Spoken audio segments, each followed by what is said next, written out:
All right, we're going over the synthesis homework. If you have any questions at all you want to ask, because remember, if you don't ask questions, you can't figure out where you went wrong. All right, and so it's important that you ask questions. Any questions at all? Okay. Okay, so I know that the calcium and the sulfide are going to be together. So I put the calcium plus 2 in the sulfide, and then when I crisscross, what I get is Ca2S2, but I reduce, right? So I end up with CaS, and that's what goes over here. But then when I balance, I have 1 calcium on each side and 1 sulfur on each side, so I'm already balanced. Okay? Right, so my mistake here, this one's going to be a solid. The magnesium oxide, I looked it up on the table, and it's going to be a solid. Okay, so our states of matter that we're putting into the equation.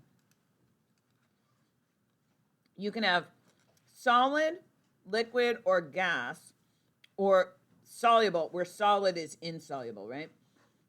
Or soluble, which is represented by aqueous. Now, what soluble means is that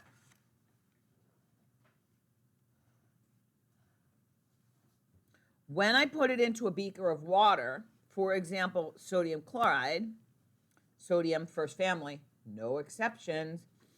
When I take sodium chloride and I put it into water, it breaks up into ions.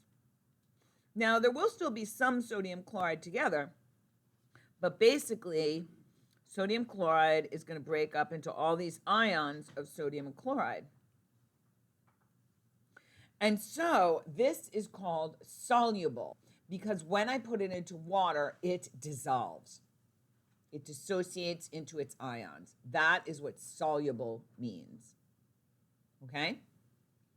So it disappears, goes into ions in the water. All right?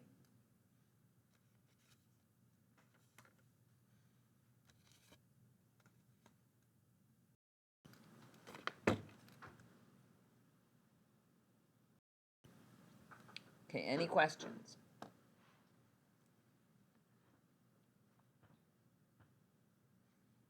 Babel, sorry.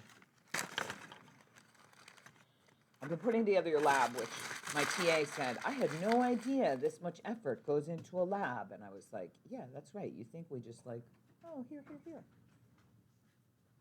No.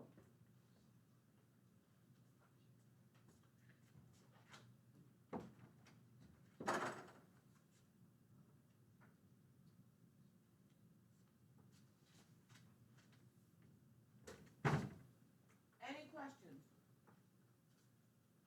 on those 3?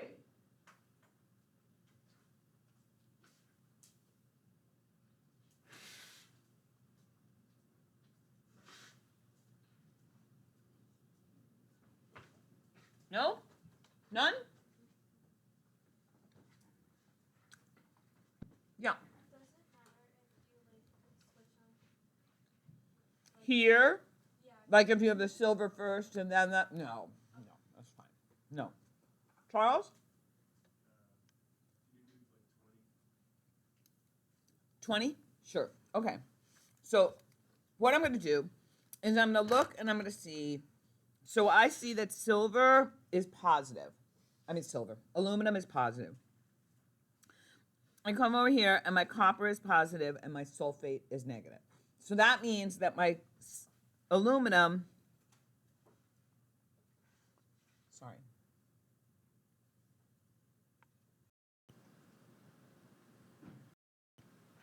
Okay. All right, so I'm doing number 20. Unless you already heard that.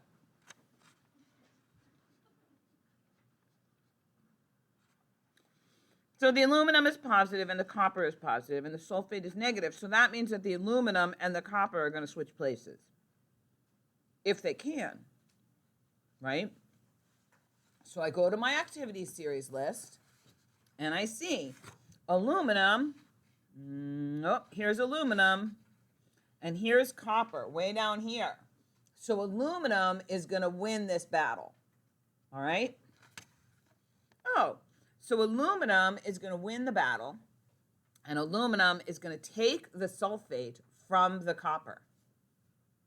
Okay? So that means that this compound is going to end up being aluminum and the sulfate, because the aluminum stole the sulfate from the copper. So then I put in the charges. That's not right. It's a -2. And I crisscross, and I get Al2SO4. 3, right? Then that leaves the copper all by itself. So here it is. Okay, and then I just balanced my equation. I said, okay, there's 3 sulfates here and 1 here, so I put a 3 in front. Now there's 3 coppers, so I put a 3 there, and there's 2 aluminum, so I put a 2 there. Okay? Okay, so let's look at 22. So 22, I'm going to add my oxygen because combustion is burning a hydrocarbon in the presence of oxygen. So I put in the solids, you would be given that. You don't have to know whether it's a solid or a liquid, all right? So there it is, all right? Then I added the oxygen, which we know is a gas. Then I added the carbon dioxide, which we know is a gas. And then I added the water, which you don't know whether it's a gas or a liquid. Chances are it's going to be a liquid. It has to end up, the energy has to get you up over 212 degrees Fahrenheit in order for it to be a gas. It has to go up to over 100 degrees Celsius. That's a lot, right? In order for it to be a gas. So that's a lot, a high temperature. Chances are you're not going to get there. It's probably most likely a liquid. If you're wrong, it's not any big deal.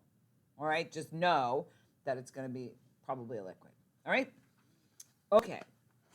And here it is. Products are always carbon dioxide and water.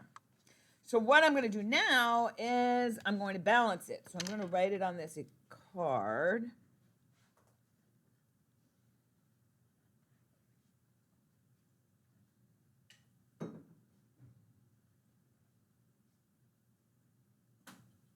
And now I'm going to balance. So carbon, 6, hydrogen, 12, oxygen, 6. Oh, 2. No, oops, sorry. 6 plus 2.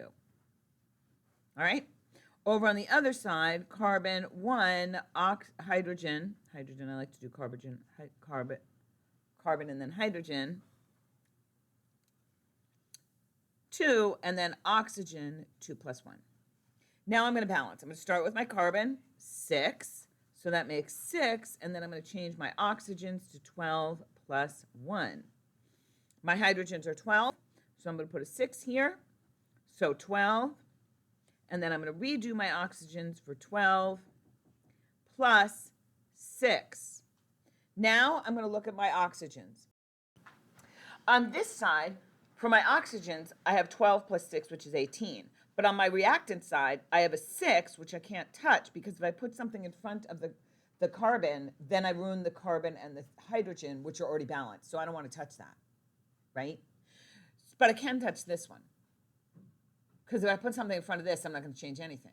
So what I'm going to do is I'm going to take the 18, I'm going to subtract off 6, which leaves me with 12. So if I put a 6 here, that gives me 6 plus 12, which is 18, and now I'm balanced. Okay, so I did number 21.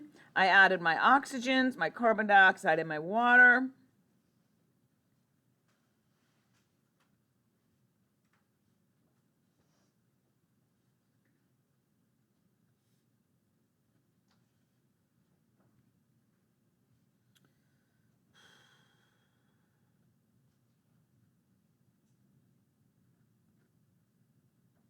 Okay, so here we go.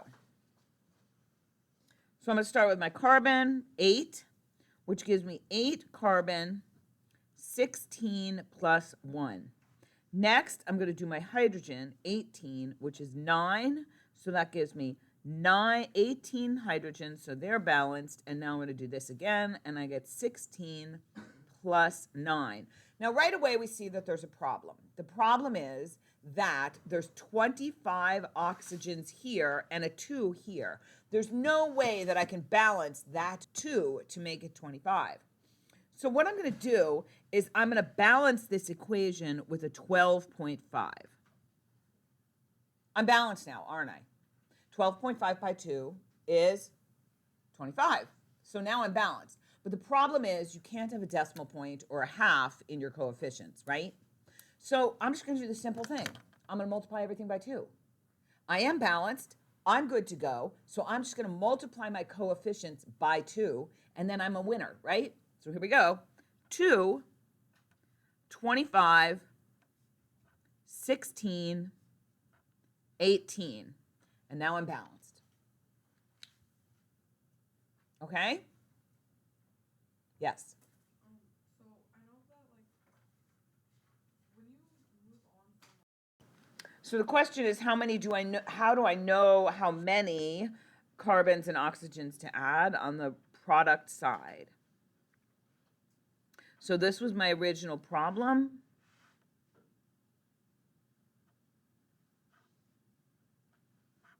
And the question is, how do I know how many to add? I don't. I'm going to add O2, because now it's a combustion reaction. And then I'm going to add CO2, and then I'm going to add H2O. And now I'm going to balance my equation. Make sense?